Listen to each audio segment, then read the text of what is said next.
الحمدللہ رب العالمین والصلاة والسلام علی سید الانبیاء والمرسلین وعلی آلہ واصحابہ اجمعین، اما بعد فاعوذ باللہ من الشیطان الرجیم، بسم اللہ الرحمن الرحیم، وَأَطِیعُوا اللَّهَ وَأَطِیعُوا الرَّسُولَ وَأُولِي الْأَمْرِ مِنْکُمْ۔ صدق اللہ العظیم۔ ایمانیات کورس کی 49ویں نشست کا آغاز کر رہے ہیں۔ آج کی اس نشست میں ہماری گفتگو کا عنوان تقلید کے معنی و مفہوم اور تقلید کی ضرورت اور اہمیت کے حوالے سے ہے۔ تقلید کا لغوی معنی پیروی کرنا ہے، کسی کے پیچھے چلنا ہے۔ اصطلاح میں تقلید سے مراد یہ ہے کہ کسی ایسے شخص کے قول کو مان لینا جو شارع نہ ہو اور اس کے پاس اس قول کی دلیل موجود ہو، اس نے اجتہاد کیا ہو لیکن اس سے دلیل کا مطالبہ کیے بغیر اس کے قول کو مان لینا، اس کے مطابق عمل کرنا، اس کو تقلید کہا جاتا ہے۔ یعنی جس کی تقلید کی جاتی ہے اس کے پاس دلیل موجود ہوتی ہے، اور وہ نہ تو اللہ کی ذات ہے، نہ نبی پاک سید عالم علیہ الصلوۃ والسلام کی ذات ہے، وہ شارع نہیں ہے، بلکہ وہ ایک عام انسان ہے۔ اس نے اجتہاد کیا، کوشش کی، مسائل کو اس نے اخذ کیا، دلیل اس کے پاس موجود ہے، دلیل کا مطالبہ کیے بغیر اس کے قول کو مان کر اس کے مطابق عمل کرنے کو تقلید کہا جاتا ہے۔ یہاں یہ بات یاد رکھیے کہ میں نے جو لفظ بولا ہے دلیل کا مطالبہ کیے بغیر، مجتہد کے پاس دلیل موجود ہے، دلیل کا مطالبہ کرنا ہر شخص کے لیے لازم نہیں ہے۔ آپ نے نماز فجر ادا کی ہے، نماز فجر میں آپ نے اپنے ہاتھوں کو اٹھا کے تکبیر کہی، ہاتھوں کو باندھ لیا، سورہ فاتحہ پڑھی، اس سے پہلے ثنا پڑھی، بعد میں سورت ملائی، بلند آواز سے امام صاحب نے قرات کی۔ اب آپ میں سے کتنے لوگ ایسے ہیں جنہیں یہ دلیل موجود ہے، جنہیں پتا ہے کہ ہم نے جو ہاتھ اٹھائے ہیں یہ کس حدیث میں آیا ہے ہاتھوں کو اٹھانا، ہم نے جو تکبیر کہی ہے وہ کیوں کہی ہے، ہم نے سورہ فاتحہ پڑھی ہے اس کی دلیل کیا ہے، ہم نے فجر میں بلند آواز سے قرات کی، ظہر میں پست آواز سے قرات کی، اس کی دلیل کیا ہے۔ علماء کے پاس دلیل موجود ہے، علماء بیان کرتے ہیں، کر سکتے ہیں۔ ہر بندے کے پاس دلیل نہیں ہے۔ پتہ یہ چلا کہ دلیل کا جاننا یہ اعمال کے لیے لازم و ملزوم نہیں ہے۔ اگر یہ لازم و ملزوم ہو تو ایک عمر کا حصہ انسان کا اعمال سے آری گزر جائے، اعمال کے بغیر ہی گزر جائے کہ وہ دلائل ہی تلاش کرتا رہے۔ اس لیے بغیر دلیل کا مطالبہ کیے کسی کے قول کو مان لینا، جبکہ وہ مجتہد ہو، اس کے پاس دلیل موجود ہو، تو اس کو تقلید کہا جاتا ہے۔ قرآن مجید برہان رشید میں اللہ تعالیٰ نے ارشاد فرمایا، وَأَطِیعُوا اللَّهَ وَأَطِیعُوا الرَّسُولَ وَأُولِي الْأَمْرِ مِنْکُمْ۔ اطاعت کرو اللہ کی اور اللہ کے رسول کی اطاعت کرو، اور تم میں سے جو اولی الامر ہیں، جو حکم والے لوگ ہیں، ان کی اتباع کرو۔ اب فرمایا اطیعوا اللہ و اطیعوا الرسول، اللہ کی اطاعت کے ساتھ بھی اطیعوا کا لفظ آیا، اللہ کے نبی کی اطاعت کے ساتھ بھی اطیعوا کا لفظ آیا، تیسری بار اطیعوا کا لفظ نہیں ذکر کیا۔ پتہ یہ چلا کہ اس کی اطاعت جو ہے یہ کوئی الگ اطاعت نہیں ہے، بلکہ جو اللہ تعالی اور اللہ کے نبی کی اطاعت ہے اسی کے تحت اس کی اتباع شامل ہے، اسی میں اس کی اتباع جو ہے وہ شامل ہے۔ اور اس سے مراد کیا ہے؟ حضرت جابر بن عبداللہ رضی اللہ تعالیٰ عنہ، حضرت عبداللہ بن عباس رضی اللہ تعالیٰ عنہ، یہ دونوں ہستیاں صحابی ہیں، اور حضرت امام حسن بصری یہ تابعی ہیں۔ ان تینوں کا قول یہ ہے کہ اولی الامر سے مراد وہ فقہا ہیں جو اجتہاد کر کے مسائل کو اخذ کرتے ہیں، یعنی ان کی بھی اتباع کرو جو اجتہاد کے ساتھ فقہا مسائل اخذ کر رہے ہیں، اولی الامر میں وہ شامل ہیں۔ قرآن مجید برہان رشید میں دوسرے مقام پر اللہ تعالیٰ نے ارشاد فرمایا فَاسْأَلُوا أَهْلَ الذِّكْرِ إِن كُنتُمْ لَا تَعْلَمُونَ، اگر تمہیں کوئی بات معلوم نہیں تو اہل ذکر سے پوچھ لو۔ اب اہل ذکر سے پوچھیں گے جس وقت وہ بیان کریں گے، اہل ذکر اللہ کی ذات تو نہیں ہے، اللہ کے نبی کی ذات تو نہیں ہے، عام لوگ ہیں، علماء ہیں، مجتہدین ہیں۔ اب جس وقت ان سے ہم پوچھ رہے ہیں، پتہ یہ چلا ہم ان کی تقلید کر رہے ہیں، کیونکہ جس وقت ہم پوچھ رہے ہیں تو ہر شخص سے ہم پوچھتے ہوئے دلیل کا تقاضا تو نہیں کرتے۔ اور تقلید کی دو قسمیں ہیں، ایک ہے تقلید جو محمود ہے، جو جائز تقلید ہے۔ وہ تقلید کیا ہے؟ حضرت یوسف علیہ السلام نے کہا اتبعت ملت آبائی، میں اپنے آبا کی ملت کی اتباع کرتا ہوں،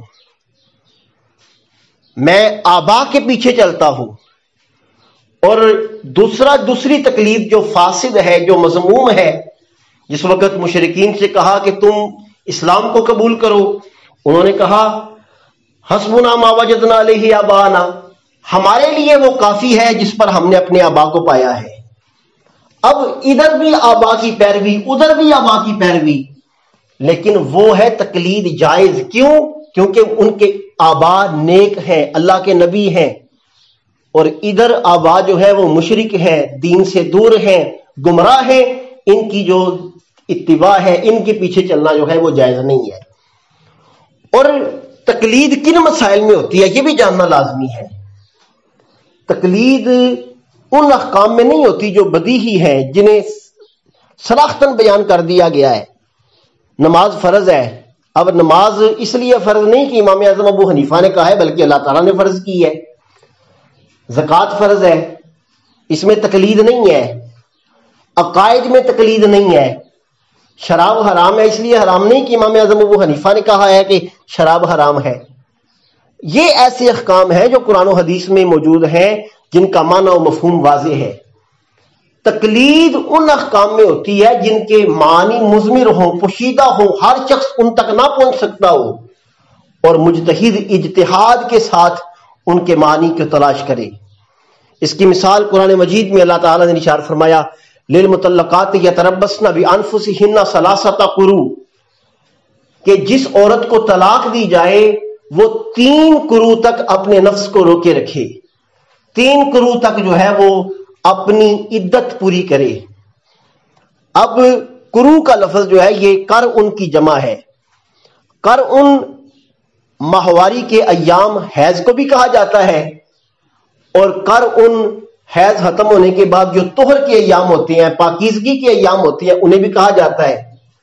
یہ لفظ 2 معنوں کے درمیان مشترک ہے۔ جیسے عین کا لفظ عربی میں اس کا معنی پانی بھی ہے، چشمہ، اس کا معنی آنکھ بھی ہے، اس کا معنی جاسوس بھی ہے، اور ایک خاص ذات کے لیے بھی عین کا لفظ بولا جاتا ہے۔ تو اب یہ لفظ بھی مشترک ہے، اس کا معنی حیض بھی ہے اور طہر بھی ہے۔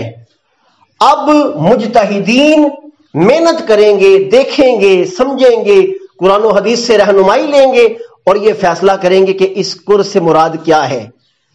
امام اعظم ابو حنیفہ رحمۃ اللہ علیہ نے محنت کی، آپ نے بتایا کہ اس قر سے مراد جو ہے 3 حیض تک وہ اپنے آپ کو روکے رکھے گی، 3 حیض عدت پوری کرے گی۔ اس میں امام اعظم ابو حنیفہ رحمۃ اللہ علیہ کی اتباع کی جاتی ہے، اس کو تقلید کہا جاتا ہے۔ اور امام اعظم ابو حنیفہ رحمۃ اللہ علیہ کے پاس دلائل موجود ہیں جو اس سے مراد، وہ لفظ قروء سے مراد یہاں حیض مراد لے رہی ہیں، لیکن ہر شخص دلیل کا مطالبہ نہیں کرتا، اسی کو تقلید کہا جاتا ہے۔ اور صحابہ کرام رضوان اللہ تعالی علیہم اجمعین کے بارے میں بعض اوقات کہا جاتا ہے کہ وہ کس کے مقلد تھے۔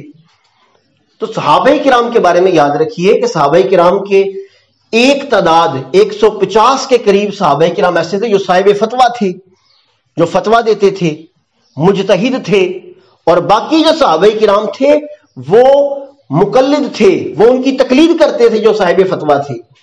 حضرت فاروق اعظم رضی اللہ تعالیٰ عنہ نے ارشاد فرمایا جس نے قرات کا مسئلہ ہو پوچھنا ہو وہ ابی بن کعب سے پوچھے، جس نے وراثت کا مسئلہ پوچھنا ہو وہ زید بن ثابت سے پوچھے، جس نے فقہ کا مسئلہ پوچھنا ہو وہ حضرت معاذ بن جبل سے پوچھے۔ اب ان سے عام صحابہ کرام مسئلہ پوچھتے تھے اور جو یہ مسئلہ بیان کرتے تھے کتب احادیث میں موجود ہے، دلیل کے ساتھ بیان نہیں کرتے تھے، بغیر دلیل کے بیان کر دیتے تھے، صحابہ اس پہ عمل کرتے تھے۔ یہ تقلید کی صورت اس دور میں بھی موجود تھی، بلکہ جس وقت ایک علاقے سے ایک شہر سے آئے صحابہ کرام نے ایک عمل کیا، حضرت عبداللہ ابن عباس نے انہیں منع کیا کہ ایسے نہیں بلکہ ایسے کرو، تو وہ اس علاقے سے آئے تھے جہاں زید بن ثابت رضی اللہ تعالیٰ عنہ فتویٰ دیتے تھے۔ انہوں نے کہا کہ ہم کیا حضرت زید بن ثابت کے قول کو چھوڑ دیں؟ اَنَّدَعُ قَوْلَ زَيْدٍ وَنَأْخُذُ قَوْلَكَ، کیا ہم حضرت زید بن ثابت کے قول کو چھوڑ کے آپ کے قول کے عمل کریں؟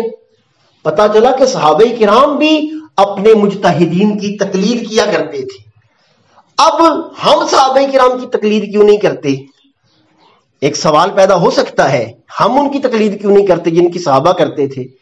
صحابہ کرام کے فتاوی جات کو فقہا نے جمع کیا، تمام صحابہ کے فتاوی جات کو جمع کیا، قرآن و حدیث کو جمع کیا اور ان سے مسائل کا استنباط کیا۔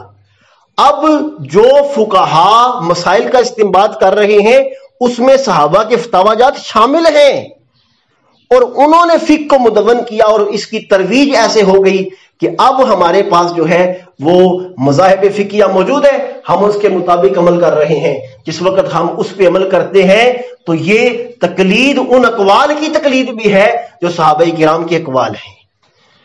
ہمارے پاس اس کی دلیل موجود نہیں ہوتی، علماء اس کی دلائل سے واقف ہوتے ہیں، اور جنہوں نے مسائل کا استنباط کیا ہے انہوں نے تو ان دلائل کو سامنے رکھ کر ان کا استنباط کیا ہے۔ اور تقلید لازم ہے، کیوں لازم ہے؟ کیونکہ ہر شخص جو ہے وہ نہیں نکال سکتا مسائل قرآن و حدیث سے۔ اب جو نکال سکتا ہے کیا وہ بھی تقلید کرے؟ تو اگر تو کوئی واقعی مجتہد ہے، اجتہاد کے لائق ہے تو وہ کر سکتا ہے اجتہاد، نہ تقلید کرے، اجتہاد کرے۔ لیکن یہ بات یاد رکھیں، مجتہد ہونے کے لیے مجتہد کی شرائط ہوتی ہیں۔ وہ آدمی جس کے پاس لیپ ٹاپ میں مکتبہ شاملہ ہو وہ مجتہد نہیں بن جاتا۔ وہ شخص جس کے پاس جو ہے وہ چند کتابیں پڑھی ہوں، صرف پاس کتابیں ہونے سے انسان مجتہد نہیں بنتا، بلکہ وہ علوم و فنون جو انسان کو مہارت کے ساتھ سیکھنے کی وجہ سے درجہ اجتہاد تک پہنچاتے ہیں، ان کو مہارت کے ساتھ انسان نے حاصل کیا ہو، وہ مجتہد ہو، پھر وہ اپنی مرضی سے اجتہاد کر سکتا ہے۔ اس کے اجتہاد کرنے میں کوئی حرج نہیں، وہ اجتہاد کر سکتا ہے۔ آج بھی اجتہاد کا دروازہ کھلا ہے، لیکن اجتہاد وہ کرے جو مجتہد ہو، جسے پتہ ہی نہیں علوم کا، علوم و فنون کا، یا پتہ تو ہے لیکن بالکل نابلد ہے، اس کے لیے جو ہے وہ تقلید لازمی ہے، اس کے لیے اجتہاد کو وہ نہیں کر سکتا۔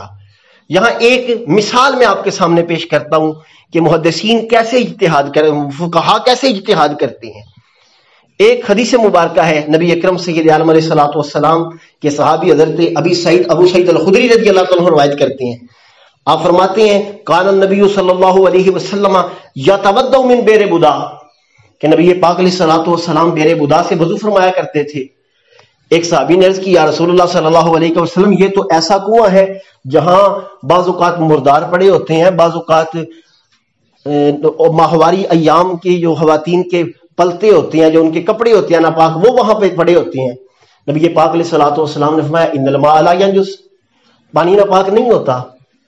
اب پانی ناپاک نہیں ہوتا حضور فرما رہے ہیں۔ دوسرے مقام پہ حضور کنواں اگر اس میں نجاست گر جائے اس کو صاف کرنے کا طریقہ بتا رہے ہیں۔ اگر کسی برتن میں کتا منہ مار دے حضور اس کو پاک کرنے کا طریقہ بتا رہے ہیں۔ اگر پانی ناپاک نہیں ہوتا تو پھر وہ برتن کیسے ناپاک ہوا، کنواں کیسے ناپاک ہوا؟ اب اس میں کھوج فقہا کرتے ہیں کہ یہ کس چیز کے بارے میں سرکار نے فرمایا۔ فقہا جس وقت کھوج کرتے ہیں انہیں پتہ چلتا ہے یہ بئر بدا کی بات ہے۔ بئر بدا پر تحقیق کرتے ہیں تو پتہ چلتا ہے یہ عام کنواں نہیں تھا، بلکہ یہ ایک چشمہ نما کنواں تھا جس کا پانی جو ہے وہ پورے مدینہ شریف کے باغات کو سیراب کرتا تھا۔ گویا یہ کنواں جو ہے یہ جاری پانی کے حکم میں ہے، یہ کھڑے پانی کے حکم میں نہیں. جس وقت نجاست واقع ہوئی اس نجاست کو باہر پھینک دیا گیا، وہ پانی آگے چلا گیا، پیچھے سے پانی آیا، اس میں نجاست کا اثر نہیں، رنگ نہیں، ذائقہ نہیں، بو نہیں، پیچھے والا جو ہے وہ اس کو استعمال کر رہا ہے، کوئی حرج نہیں. یہ فقہا نے بتایا ہے. ان مسائل میں جس وقت فقہا اس کو بیان کر رہے ہیں تو ان کی تقلید کی جائے گی، اور ان کی تقلید ہی دین پر عمل کا جو ہے وہ واضح ترین رستہ ہے اس کے لیے جو اجتہاد نہیں کر سکتا. دعا ہے اللہ تعالی دین سمجھنے کی توفیق عطا فرمائے. یہاں ایک چیز خاص یاد رکھیے کہ جس وقت تقلید ہم 4 مذاہب کی کیوں ہی کر رہے ہیں، اور مذاہب بھی ہیں، لیکن جو مروجہ جنہوں نے سب سے زیادہ محنت کی اور اللہ تعالیٰ نے ان کے مذاہب کو ایسی ترقی دی کہ دنیا میں وہ رائج ہو گئے، وہ یہ 4 مذاہب ہیں. ان کے مطابق جو ہے لوگ عمل کرتے ہیں، اور ان پر عمل کرنا جو ہے وہ قرآن و حدیث کی مخالفت نہیں، بلکہ انہوں کے اجتہاد قرآن مجید اور حدیث سے موافق ہے. ان پر عمل کرنا گویا قرآن و حدیث پر عمل کرنا ہی ہے. دعا ہے اللہ تعالی ہماری اس قابل